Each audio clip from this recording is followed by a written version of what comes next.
Good evening, everyone. Welcome back to Real Reds Talk, an authentic football fan channel made in Manchester.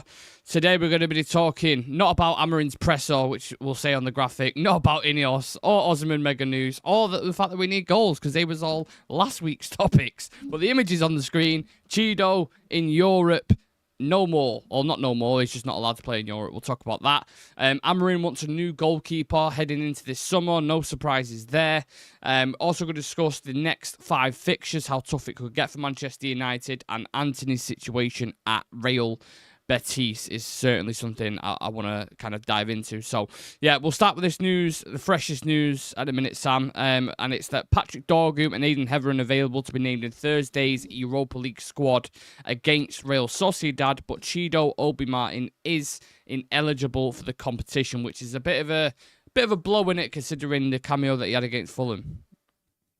Yeah, I mean, we're suffering with goals at the minute, which is the big issue, and he probably offered more threat than anybody that we had on the pitch at the time. So it would have been nice to have him as an option against Sociedad, but it's not an option. Is it because of he's not been here long enough? Is that what it is? Is that the reason why he's not allowed to play? I think so. Yeah, I'm pretty sure. Yeah, it's unfortunate, but that's registration rules, isn't it? They suck.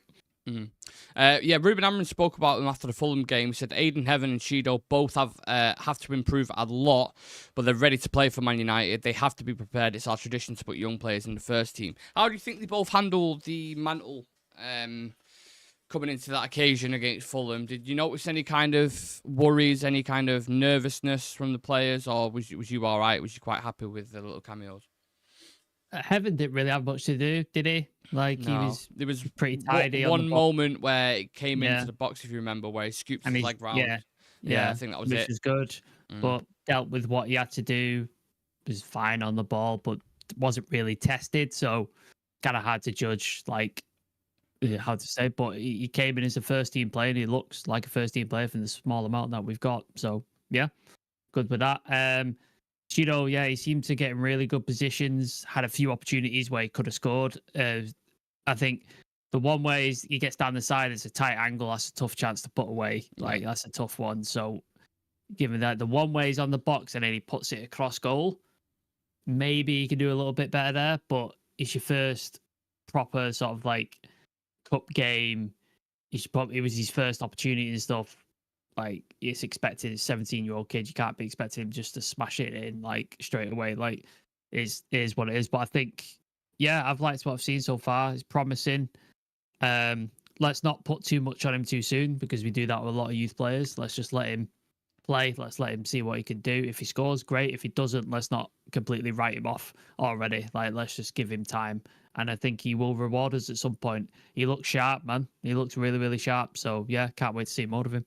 Well, I think the expectations are on the floor already, aren't they, to prepare with the performances that Rasmus has been putting in. So it's not kind of like you have to light it up to get noticed at the moment. You just have to do competent stuff in the box, which Chido seems to. I mean, me and Chibi spoke about it after the game yesterday, where he was talking like it just seems like he had that instinct in the box, whereas Rasmus doesn't have that kind of nose for it. And I'm not sure if you can necessarily teach that. It's kind of just something that's built in you, like a Ruud van Nistelrooy or a Suarez, just having that nose and that blood for goal. That's what I saw in Chido, even in that, if it was 55 minutes or whatever it was.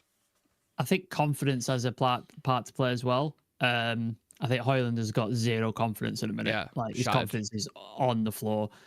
And it probably would have, if we had any other striker, it probably would better. At this point, you would take him out of the team, wouldn't you, and play someone else just to sort of get him up. But we can't, because we haven't.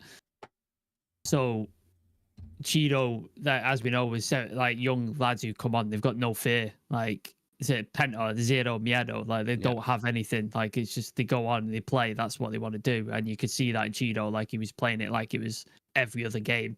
So, I think, you could do a lot worse than play him. I hope he gets. I'd love to see him get a start against Arsenal, but maybe that's asking too much too soon. It's a big call to play against a team like Arsenal. But again, like, what's the worst that could happen? He doesn't score. It's the same thing as what we got now. I would like to see him against Sociedad. I think that would have been the better game to start him in, but we can't have that. James McGoggin saying he's not been here long enough to fall under the academy rules, and the fact Ineos didn't register Chido tells me him being in the first team that much wasn't the original plan for him. Yeah. But sometimes players have to bang down the door, don't they? And I think he's done that. I'm excited to see. I mean, obviously, because now we're out of the FA Cup, you've only really got the Premier League to play him in, because you can't play in Europe. So it's like these are the only games, and I think you might see more towards the latter end of the season. I think Højlund will probably play still majority of games, in my opinion, probably until the last 5 or 6, and then when Amorim can afford to tinker, maybe if you want to call it that, I think that's when you might start seeing him more frequently in the team. For me personally, I don't know if you feel the same. Yeah, like I think you'll get minutes here and there throughout the year. Like, how much do you think he get? 20 minutes. 55 against Fulham. Oh, was it 55? Sorry, yeah, because he did a full thing, didn't he? Full extra time, and then he came on a bit before. Yeah. So that's the thing. So maybe the next bit is like he comes on at half time or something. Like that's the sort of next thing that we can see. So yeah, I'd like to see him like get minutes. I'd like to see him get starts here and there. I know after this it's Arsenal. I don't know what the run is after that. But I'm sure there's games there where you could start him potentially. Like I'm sure there is. Like, yeah, we get a couple of million depending on where we finish in the league, but we're not fighting for anything, are we? Like we're not getting a Europa League place, so I don't see why not. One of the biggest things with the Premier League, the translation or what players struggle to adapt with is the physicality of the Premier League. And I think he's got that build where he can deal with players. Shoved off. Who was it? He shoved off. I don't know if it was Calvin Bassey or if it was Bassey. Someone else. And he's quite a big lad. I think it was him. I'd have to go back and watch it. But yeah, in the box, just a little moment where it was a little hand just showing his strength. He looks like he's got the build for it. It looks like that kind of typical Osman kind of stature to him for me personally. So yeah, I'm excited to see how he cracks on, man. And anyone who's watching, let us know your thoughts on him. If you would start him straight off the bat in the next Premier League game, or if you would kind of wean him in, take a bit of time, drip feed him into the team, and then see where he's at by the summer pre-season time and proper integrate him into the squad. Someone who might not be being integrated into the squad, Sam, Anthony. We've had some news today. Just in, Real Betis are looking to open talks with Manchester United in the coming days over a permanent deal for Anthony. Betis are set to offer 20 to 25 million euros, but United want at least 40 million euros to 50 million euros. Now, this is something we've been going back and forth off, not just me and you, but the group in general in the WhatsApp chat. And I think by the end of it, we all kind of agreed that, well, his wages is going to be a stumbling block in this, isn't it? Yeah. Yeah, he's on. I think. What did he was on it at? Is it 12k or 20k? I can't remember. He nowhere near what he's on now. Put it that way. Yeah. So and he's on 200k. So he's effectively times his wage by 100. That's what he's done. Yeah. So that is an immediate issue already. Like most players are not going to take a wage cut. Like, and again, like it's your contract. You guaranteed it. Why would you? I get it. I understand it. And the guy who come from a favela and he's earned his way up and he's earning 200k, I get it. I understand it. It's going to provide for his family and whatever. So I understand it. So he's not going to take a wage cut. I don't see Real Betis paying him 200k a week and paying 25 whatever up front for him. I just don't see it. It's got to be one or the other. Either they get him on the cheap and they'll pay the wages, or he has to drop his wage demands and then they'll pay the fee. I don't see him doing both. So that's going to be a big stumbling block. I don't know how we get around that. I don't know if we supplement his wages for a bit. I don't know. I don't know how we get around it. I really don't, because it's a really tricky position. I looked into it as well. I put it in the group chat. Betis's revenue on average over the last 5 years is 166 million. That's before any reductions or costs or anything like that. And you think they're going to drop 25 million plus 200k a week on a 4 or 5 year contract? It's not happening. No, I think they definitely won't pay £200,000. But I don't know. You've seen certain situations like we was trying to sell Rashford recently, and there was reports that he was open to dropping his wage just so he could push through and move to Barcelona where he wants to play. Right. So obviously, if it comes down to the demand that Anthony is like, he seems quite happy in Spain. Nice weather. He seems to be quite adored there, which is complete opposite to United. Yeah. Maybe there is a case where he goes, okay, I'm willing to have a conversation, but I don't know if a conversation gets to £100,000 less a week. That's the thing. He might drop 25, 30k or something. But yeah, I don't see him drop. I don't see him half in his wage. That's the issue. So yeah, it's going to take some negotiations if he's going to go to Betis, I think. And there's going to be, I don't see any other team with money coming in for him either. Like PSG ain't coming in for him. I don't see a Premier League team coming in for him. Madrid are not coming in for him. So it's just, you're looking at the next tier of teams and they are financially a bit fucked, especially in Spain. And a lot of them in Italy as well. So yeah, I don't see it. I really don't see it. Let us know your thoughts on Antony. Obviously seems to be having a world of a time. I think what's he got, like 3 goals, 2 assists, a couple of man of the match performances. Yeah. In there as well, so he's doing really, really well, which is nice to see. Same thing with Marcus Rashford, but I'd like to see you can only take positives from that if they are doing well. It can only be good stuff for us, fingers crossed, hopefully, which can kind of add on heading into the summer. Now, another massive talking debate, and again, this comes from Samuel Luckhurst from the MEN, and this is on Andre Onana. Now, as I talk right now, the video that I've done on Onana, so it's perfect timing almost, is uploading as I speak. So for any members that are in the chat, or if you're watching this later on, that video on basically it's time to go Onana, and here's basically evidence of everything he's done up until this point and why he needs to leave and why we need a new goalkeeper specifically. That video will be dropping within the next hour, so you'll have access to that early. If you want to become a member, click the join button next to the notification bell. A couple quid a month just helps support the channel, basically. So let us know your thoughts on that video. But coincidentally, we had Samuel Luckhurst reporting us today, Sam, that Andre Onana's intent on staying at United next season, despite his struggling form. Ruben Amorim wants to sign a new goalkeeper in the summer, but Onana considers United the only club he wishes to play for. And we had reports saying that United are studying the market for a new goalkeeper and have identified AC Milan's Mike Maignan if Onana was to leave this summer, and it could become a concrete possibility. Where are you at with the goalkeeper situation at the moment? We're kind of fucked, aren't we? Really? Yeah, best way to put it. Onana, I thought he had a good game, to be honest with you, against Fulham. Yeah, he was all right. Made some really good saves, no mistakes. Distribution still has a lot to be desired. That's still an issue. But I thought he had a decent game, considering what was going on. And people were having to go at him for not saving a penalty. I don't think you can have a goalkeeper for not saving a penalty shootout. Like it's a lottery. Like you pick the right side and you get lucky. That's what it comes down to. So yeah, there's that. And then Bayinde is obviously injured currently, so we can't even sort of put him in and just see what he's got and see if he could be capable of becoming a number one. And obviously, is he feeling really loved at the club? Like he's been sort of pushed out for the most part under Ten Hag, and then under Amorim he's had a few opportunities, but he's still not number one. He wants to be a number one keeper, so is he going to stay? And then the next option is like Tom Heaton, who is probably close to retirement at this point. Like I imagine he's looking at coaching and stuff, and then you've got the young lads, and I don't think any of them are ready. Like Graziak, Harrison, I don't think any of them are ready to step up. It's a big issue, man. It's a really big issue. It's another position we're going to have to go into the summer and consider, do we need to go spend? Because we're looking at looking at a striker, looking at a potential midfielder, a right wing back, a potential centre back, and now you're looking at a goalkeeper as well. It's just like, Jesus Christ, how much money are we going to have to spend in summer just to retool the squad? Where would it rank in terms of priorities for you? So let's say you've got 5 priorities in the summer. Where does goalkeeper fit on that list for you personally?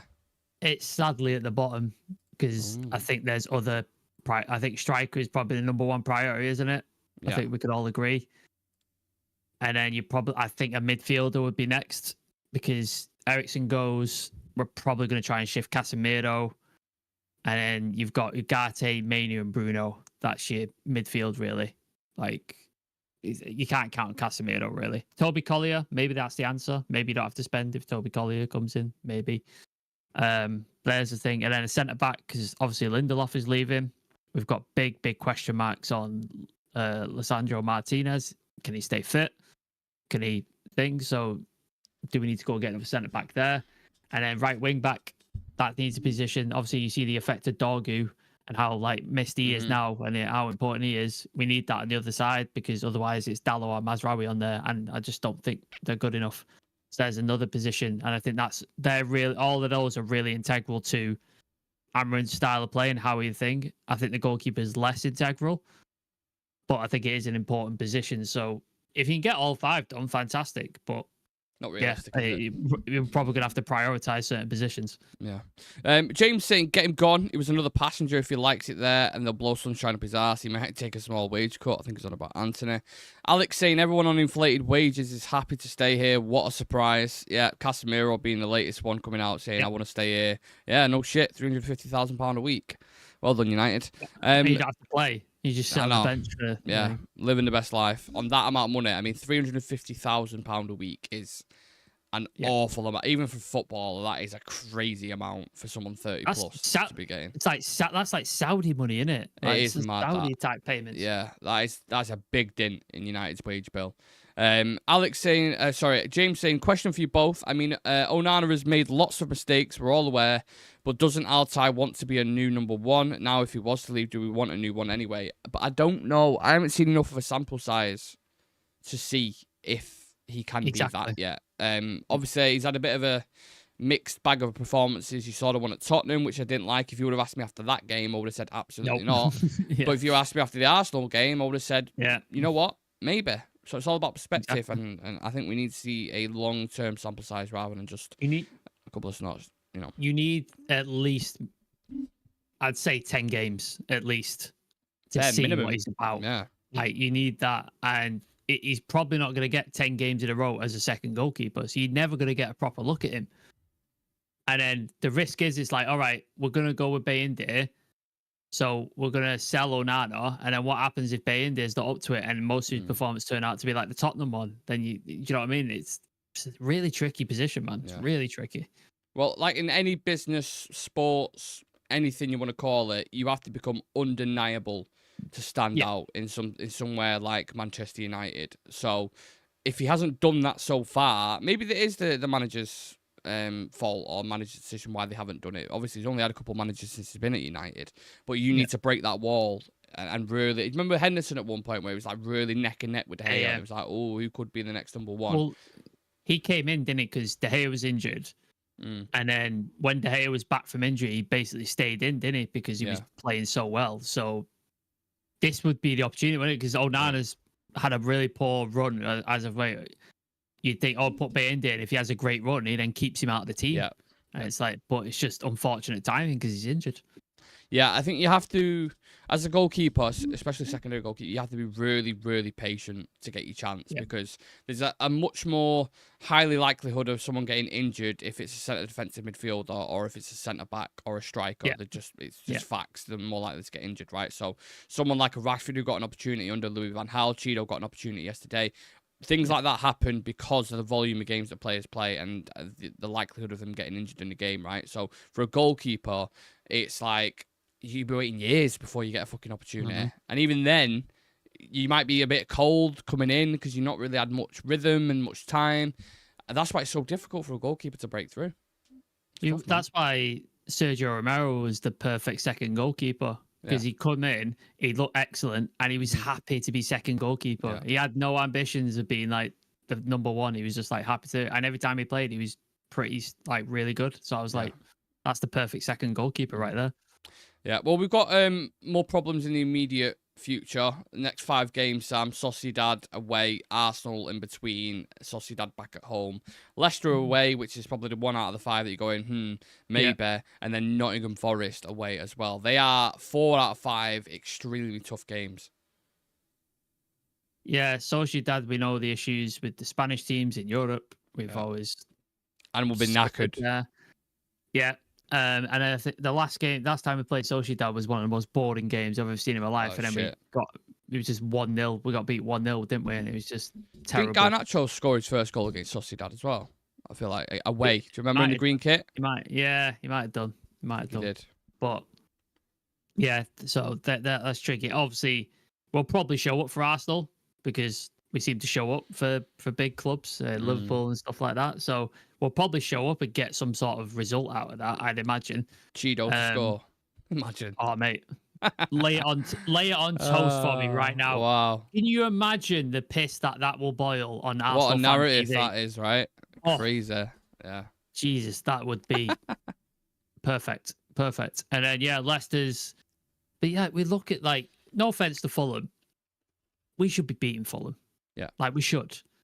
and we couldn't lay a glove on him yesterday. Just couldn't do it. So like Leicester worries me. Like we did play well against them last time, and we just managed to get out with results. So that's a worrying thing. So yeah, Sociedad and Leicester worry me. Arsenal doesn't worry me, which is weird, but it's the truth.